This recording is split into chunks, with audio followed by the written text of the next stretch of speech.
안녕하세요. 반갑습니다. 오늘 강의는 교육행정사무관, 교육행정사무관 승진 역량평가에 대해서 이야기하는데, 이 역량평가의 대부분이 기획안 작성이 대부분을 차지하죠. 그래서 오늘 강의는 사무관 승진 역량평가인데, 그 중에서 특히 교육행정에 대한 이야기를 드려볼까 합니다. 자, 저를 우선 소개하자면요. 저는 교사 생활을 하다가 교육부의 시험을 봐가지고, 교육부의 시험을 받고 발령을 한국교육과정평가원, 정말은 그때 당시 때는 국립교육평가원에서 근무를 5년간 하면서 출제 채점에 대한 전문가가 되었습니다. 그 다음에 서울시교육청 교원정책과장 또는 장학관, 장학사를 여기에서 하는 통해 모든 시험에 출제 채점을 직접 하기도 했고 주관하기도 했습니다. 그 이후에 교육대학교에 가서 초빙교수를 하면서 임용지도, 전문직, 교육 전문직 지도를 하기도 했고, 또 여러분과 접할 기회는 교육장 하면서 여러분, 또 교육청에 있으면서 사무관님들하고 접촉할 기회를 많이 가졌습니다. 학문적으로는 교육정책연구소 소장을 하고, 요새는 교육 전문직 전형에 대한 원격 연수를 주로 하고 있습니다. 그래서 이 방면에 누구보다도 실무 경력이 높고 또 이런 쪽은 잘 안다고 자부하게 되었습니다. 교육기획, 즉 사업기획이라는 말은, 구형 가능한 미래 설계도이다. 즉 말하면 교육이 정책으로 나와서 지원을 해 주는데, 그때 어떻게 지원하고 어떻게 구현할 것인지를 적어내는 게 교육기획, 사업기획이라고 볼 수 있습니다. 그러면 이걸 어떻게 쓰느냐가 본 강의의 핵심이 되겠습니다. 그러기 이전에 우선 사무관 승진은 무엇인가, 그 의미에 대해서도 잠깐 말씀드리겠습니다. 여러분들 흔히 평생교육에 대해서 관심이 많고, 또 평생교육원장은 사무관, 서기관, 이사관 뭐 이런 분들이잖아요. 그래서 평생교육은 일반 행정직이 맡고 있는데, 이 평생교육은 날 때부터 요람, 죽을 때까지 교육을 받아야 된다는 의미로 평생교육을 여러분들이 담당하고 있습니다.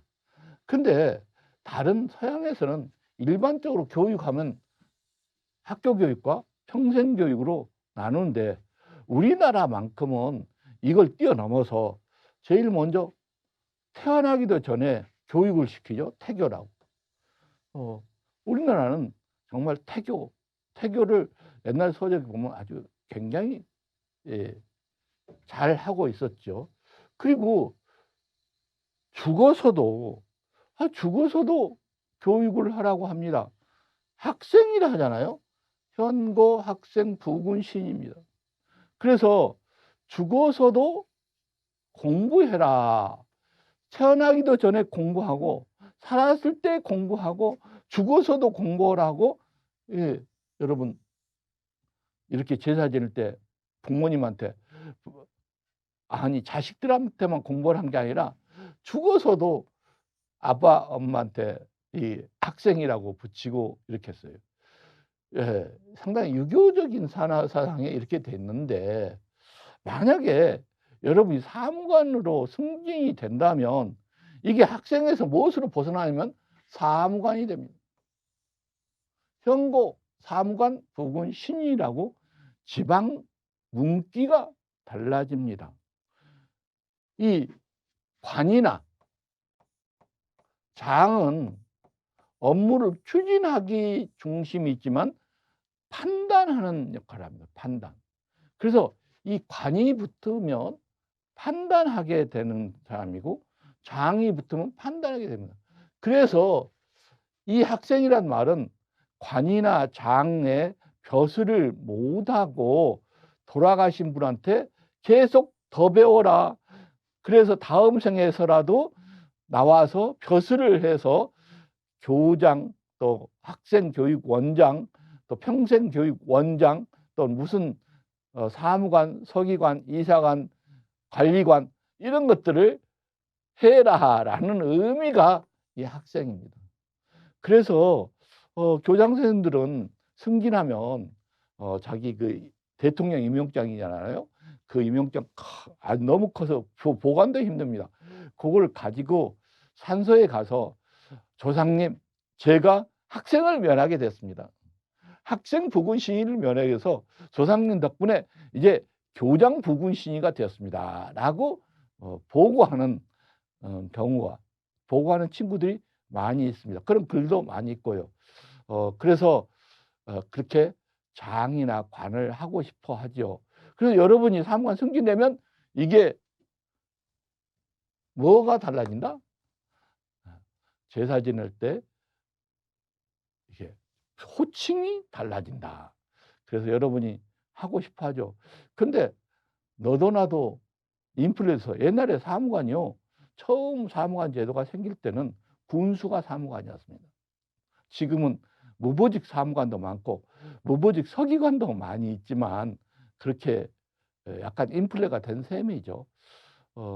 그래서 요새는 이 사무관뿐만 아니라 누구까지 주무관에서 관자를 정말 달고 싶어 하니까 주무관에서 그냥 부급도 관이라고 붙여버려서 얼마나 학생을 면하고 싶은 마음이 강렬했으면 주무관들도 관자를 붙여서 부급도 또는 구급뿐만 아니라 임시직도 관을 붙여줘서 불러주는 셈이 됐죠.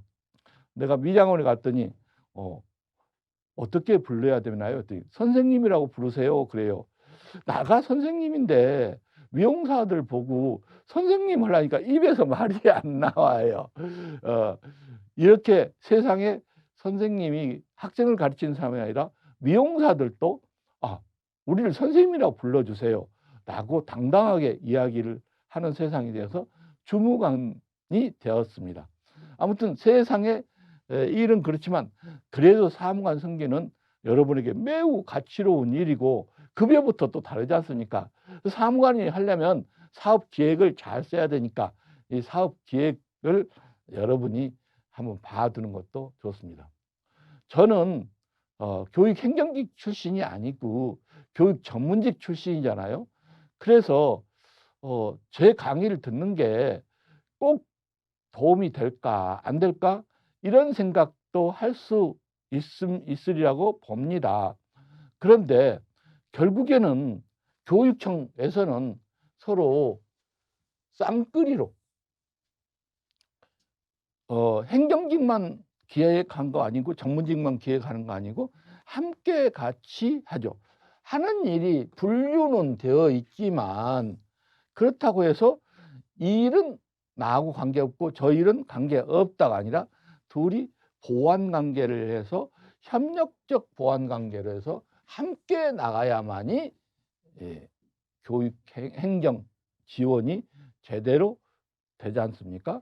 그래서 교육을 지원하는 두 쌍끌이 집단이 상대는 무엇을 배우고 어떻게 하는지를 알아야 되고 결국 교육행정직도 교육에 대한 어떤 안목을 가져야 돼서 여러분이 사무관 되려고 할 때 행정도 봐야 되지만 교육 전문직의 기획도 들여다보는 것이 여러분에게 많이 될까 해서 제가 교육 전문직 기획한 것을 앞에 다시 한번 살펴볼 수 있도록 별도 과정을 만들었습니다.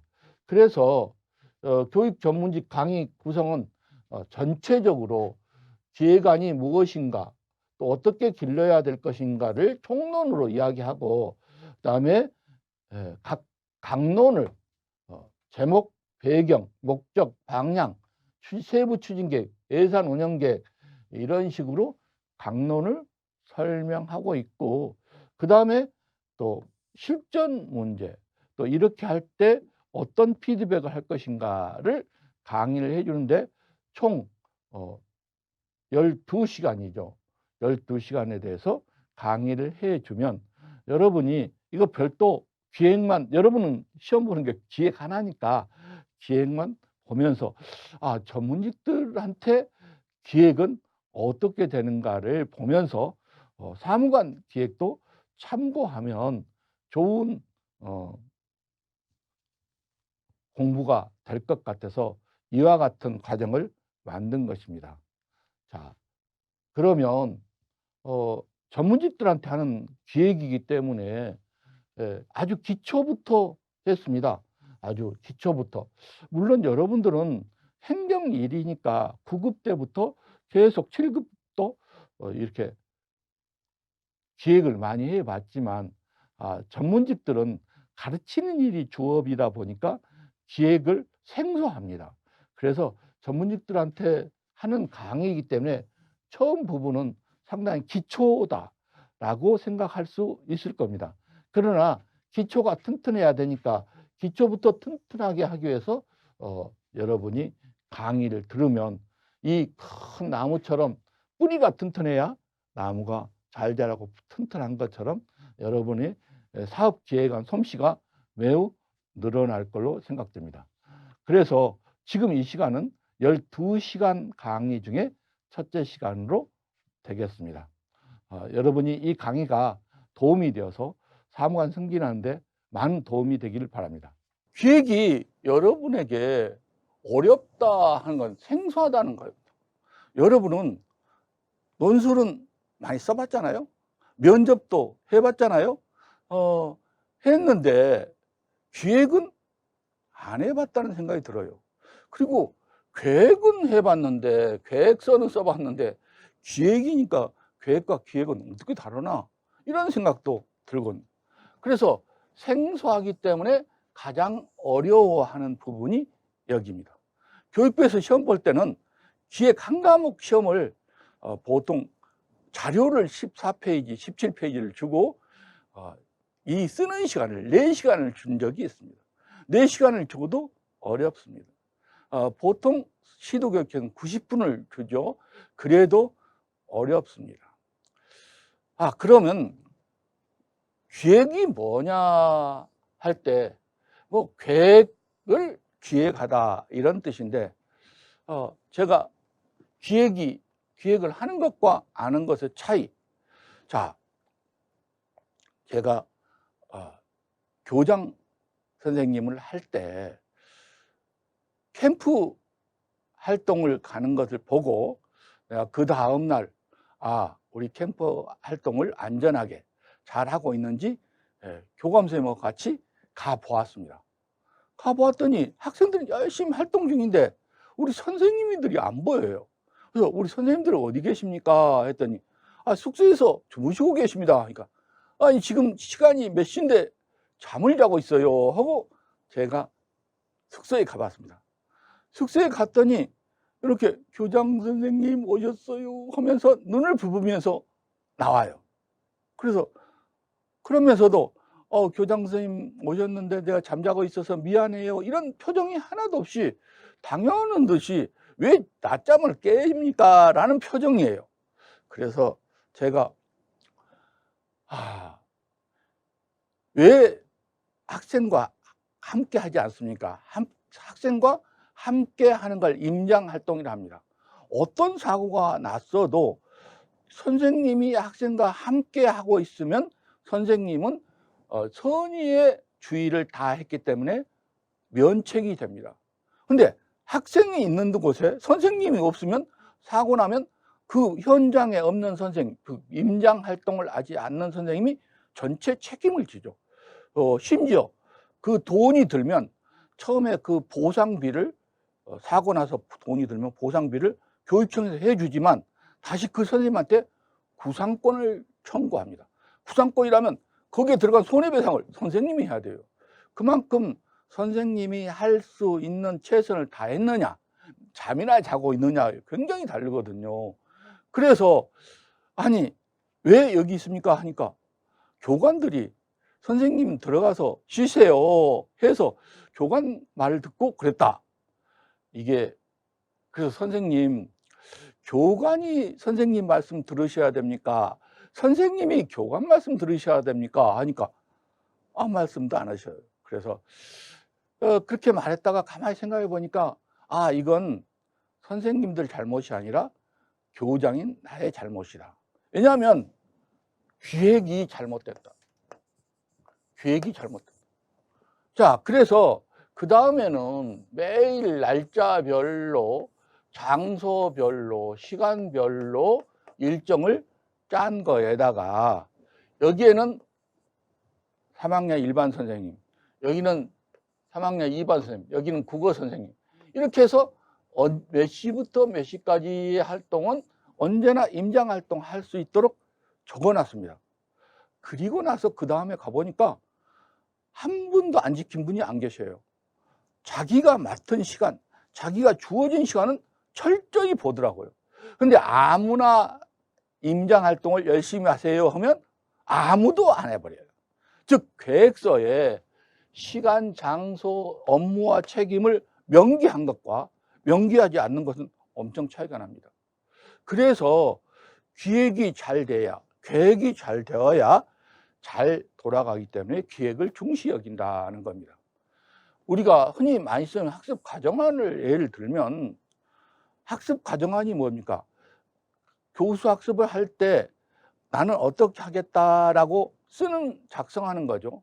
그런데 잘된 교수 학습 과정안은 이 교수 학습 과정안만 있으면 이런 수업을 하라고 하고 누구나 할 수 있으면 좋은 학습 과정안입니다. 그런데 어쩌다 나는 그걸 보고 잘 썼는데 남이 볼 때는 어떻게 수업하란 말이야? 이거 모르겠어. 그러면 교수 학습 과정안이 잘 못된 겁니다. 그래서 기획도 그것만 딱 보면 촉촉촉촉 움직이면 잘 된 것이고, 이거 보고 이거 뭐야? 잘 모르겠어. 이러면 좋은 기획안이 아닙니다. 기획안은 비일상적입니다. 맨 할 때마다 계속 작성한 게 아니라 사실 교수학습 과정안도 연구 수업이나 특별한 때 작성하지 않습니까? 그리고 캠프 계획서도 매일 운동량 활동을 다 계획서를 세우는 게 아니고 특별한 때, 그러니까 항상 하는 게 아니라 비일상적이다. 그래서 이 자체도 꼭 형식이 정해진 것이 아니다. 대통령 업무 연두 보고서에 나온 게 시초인데, 연두 보고서도 1년에 한 번 하지 매번 대통령한테 보고하지 않습니다. 물론 특별한 일이 있으면 대통령한테 보고하죠. 제가 장학반일 때는 이 보고서 들고 열심히 청와대 가가지고 설명하고 뭐하고 한 기억이 새롭습니다. 자, 그래서 기획이 잘 되어야 되는구나. 좀 생소하지만 잘 봐야겠다라는 생각을 우리가 할 수 있죠. 그래서 기획을 보통 정책 보고서라나 보고서라고 많이 합니다. 아니, 기획과 정책 보고서, 어떤 때는 정책 보고서를 작성하라. 어떤 보고서를 작성해야지? 근데 이 말은 곧 기획을 작성하라는 말하고 같습니다. 왜 그렇게 됐느냐 하면은 노무현 대통령이 날카롭고 하지만 또 성깔도 있지 않습니까? 이렇게 각 부서에서 이제 보고를 받습니다. 교육부는 뭐 하고, 또 기재부는 뭐 하고, 이렇게 행자부는 뭐 하고 보고를 받는데 이렇게 프리젠테이션을 할 거 아니에요, 장관이. 보니까 너무나 다양해서 각양각색에서 어떤 건 알기 쉽게 작성됐고 어떤 것은 뭔 말을 하고 있는 거야, 잘 모르겠어요. 그래서 비서진한테 명령을 내려서, 자, 내년부터는 대통령한테 보고서 할 때 형식을 좀 통일해라. 그래서 보고서가 좀 질을 높여라 라고 명령을 내려서 이 명령을 받은 비서실에서 이제 편찬을 했습니다. 이런 내용으로 보고 개요 뭐 이 문서가 작성이 되어서 그 다음부터는 이 보고서를 중심으로 기획서를 만들게 되어서 보고서의 기본이 되었고, 정책 보고서라는 이름으로 기획이 마치 정책 보고서인 양 연결되었습니다. 그래서 정책 기획 보고서인데 정책 보고서라고 써져 있는 데도 많습니다. 그래서 어떤 시험 문제를 보면 정책 보고서를 작성하시오. 그럼 이게 뭐야 하고 당황하지 말고 우리가 배운 기획을 하라는 소리구나 이렇게 생각해야 돼요. 얼른 볼 때 정책 보고서 좀 기획 그렇게 연결되지 않잖아요. 따지고 보면 대통령 입장에서는 정책을 지금 내가 보고받는 것이고, 여러분 입장에서는 정책에 대한 기획을 하는 것입니다. 근데 정책 보고서는 누구 입장?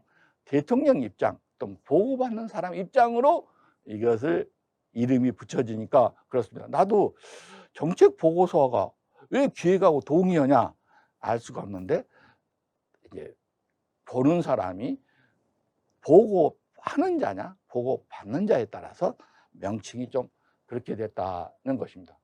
그래서 여러분에게 이제 이 보고서를 파일로 붙여서 드렸습니다. 근데 이 보고서 양이 방대합니다. 방대하기 때문에 내가 이것을 가지고 일일이 여러분한테 강의를 하다 보면 시간이 너무 가서 내 강의를 들으면서 이 전체 내용을 읽으면 여기서부터 정책 보고서 원조, 여기서부터 시작하는구나. 여기를 잘 읽어. 지금까지도 노무현 대통령이 2005년에 작성한 건데 지금까지도 이게 하나의 원조가 되어 있으니까 이 글을 좀 잘 읽어보시면 되겠습니다. 어디에 있다고요? 자료실에 실려 있습니다. 자, 그러면 기획이 도대체 무엇이냐? 계획이 무엇이냐? 여러분, 계획은 많이 들어봤잖아요. 계획.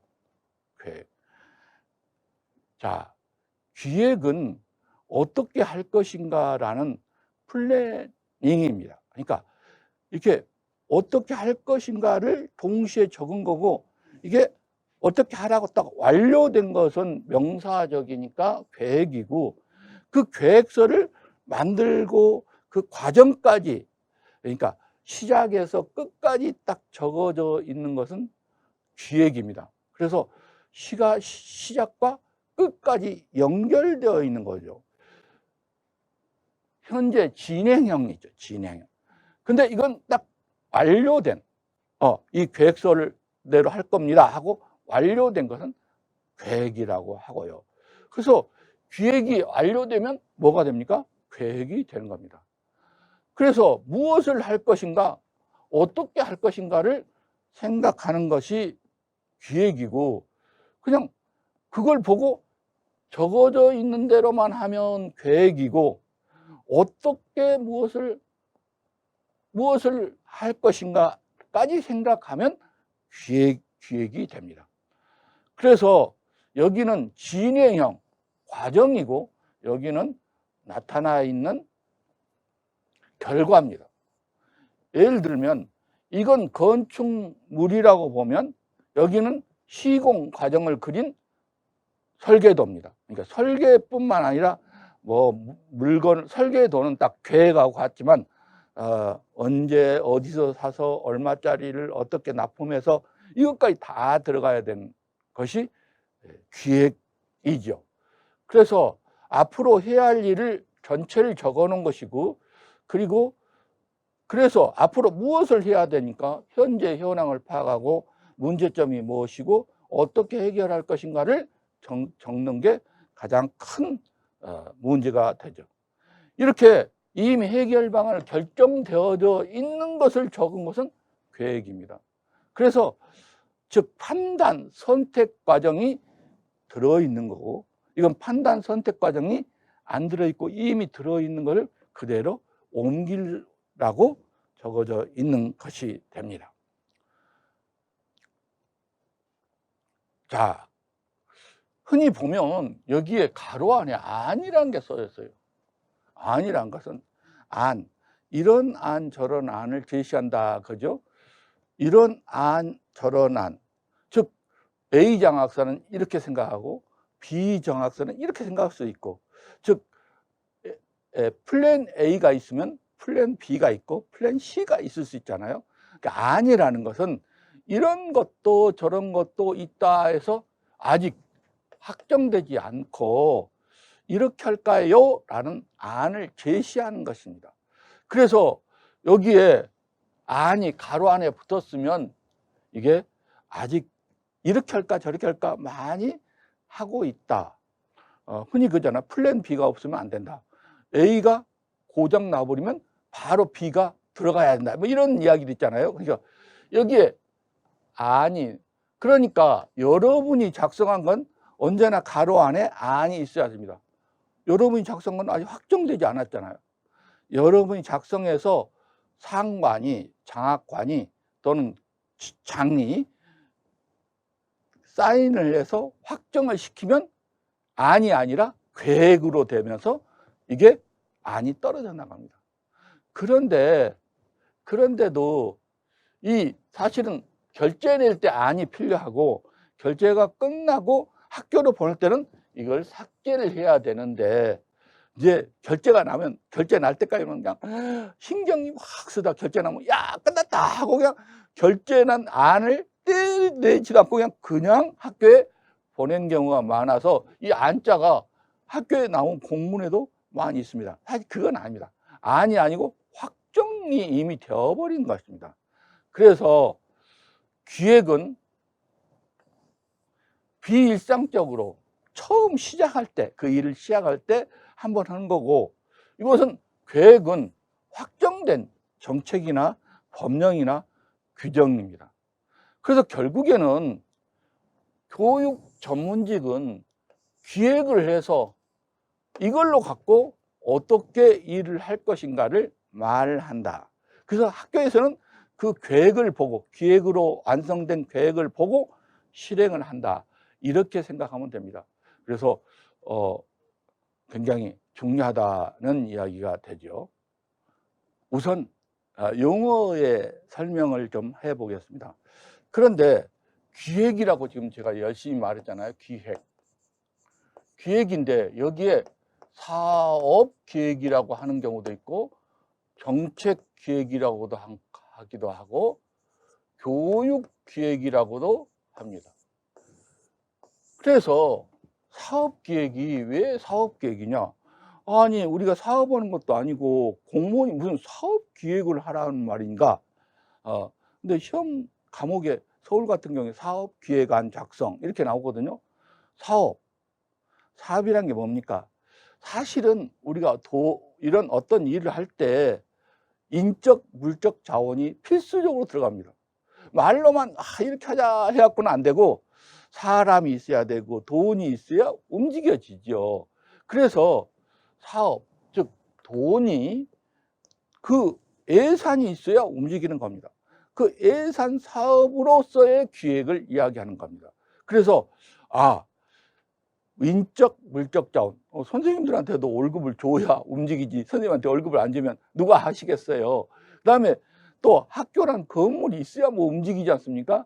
그래서 인적, 물적 자원을 어떻게 하느냐라는 의미로 사업기획이라고도 하고, 정책, 이런 정책을, 교육 정책을 어떻게 펼치냐 해서 어떤 데는 정책기획이라고도 하고 어떤 교육기획이라고도 하고 어떤 역량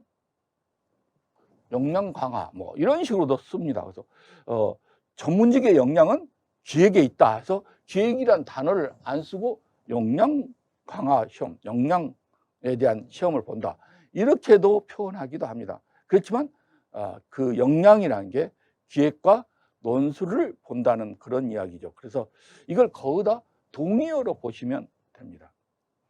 자, 우리가 흔히 이렇게 되죠. 비전과 지표.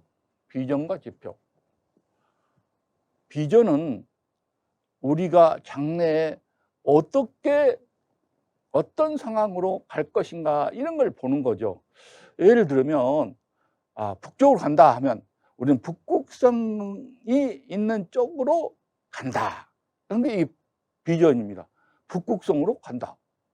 근데 막상 북극성이라는 게 북쪽으로 갈 때 북극성이 보이긴 하지만 이게 하늘에 떠 있기 때문에 정확하지 않습니다.